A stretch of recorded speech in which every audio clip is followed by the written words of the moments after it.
The moment the alien princess whispered that sentence into my ear, the stars above the ruined city went silent, as if the universe itself was holding its breath. I was kneeling in the ash of what used to be Chicago, my hands bound by a ribbon of blue light that hummed with quiet menace. Above me hovered the obsidian spires of the Aurelian flagship, blocking out the sun. Humanity's surrender had lasted exactly 9 minutes. But what she said next made the invasion feel personal. Her breath was warm. Human warm. That alone terrified me. "You will be the father of my children, human," she repeated softly, as if it were already decided. I should have screamed. I should have fought.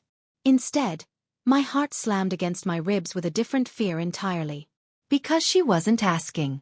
And because somewhere deep inside me, a terrible part of me wondered why she had chosen me. That question haunted me as the soldiers dragged me into the light. My name is Elias Roe. Before the sky burned, I was a xenolinguist, one of the idiots who believed first contact would come with handshakes and shared mathematics. I spent my days decoding radio whispers that never answered back. When the Aurelians finally arrived, I was right about one thing. They spoke in patterns. Just not merciful ones. The Aurelians didn't conquer Earth with bombs. They rewrote gravity, folded cities inward, and turned oceans into mirrors that reflected alien constellations. Governments collapsed in hours. Militaries surrendered in minutes. And then the selection began. Millions were scanned. Thousands were taken. Only one was chosen. Me.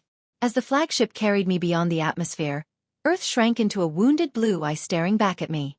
I told myself I was being taken as a prisoner. Maybe an experiment. I didn't yet understand the truth. Princess Caliph met me in the observation chamber, surrounded by floating glyphs that responded to her thoughts. She was tall, willowy, her skin a shifting pearl that caught starlight like water. Her eyes had too many reflections in them, like she was always seeing multiple futures at once. "You fear me," she said calmly. "Yes," I replied, because lying to a being who could read neural patterns felt pointless. "Good," she said. "Fear indicates comprehension." She explained their empire in fragments. The Aurelians had ruled 1,000 systems, yet they were dying. Their birth rate had collapsed generations ago. Cloning failed. Artificial wombs failed. Their species needed something they had engineered out of themselves long ago. Chaos. Emotion. Humanity. And then she told me the part that shattered my understanding of everything. They didn't want slaves. They wanted heirs. "But why me?" I demanded. "There are billions of humans." Caliph stepped closer. The air vibrated. "Because you mourn," she said. She showed me my own memories, projected in light. My wife, Mara, laughing in a rainstorm. The hospital room where her heart monitor flatlined after the invasion blackout. My silent scream into the dark. "You loved deeply," Caliph continued. "You lost completely. Your grief altered you." That was the first time I realized they had been watching us long before the invasion. I was given a choice. Or at least the illusion of one. Refuse, and Earth would be harvested for genetic material until nothing remained. Agree, and humanity would be preserved inside the Aurelian future. I agreed. And hated myself for how fast I did it. The bonding was not physical at first.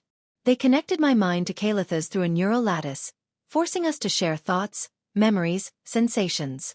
She felt my pain. I felt her loneliness. And somewhere in that impossible intimacy something broke.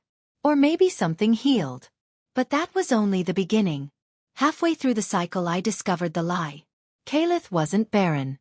She was forbidden. Her genetic line had been deemed too unstable, too emotional, too dangerous for the Empire. That's why she needed a human partner. Not to save her people. To change them. We were creating something new. Something unpredictable. When the Aurelian Council discovered the truth, they ordered her termination. And mine. The ship erupted into chaos. Gravity flickered.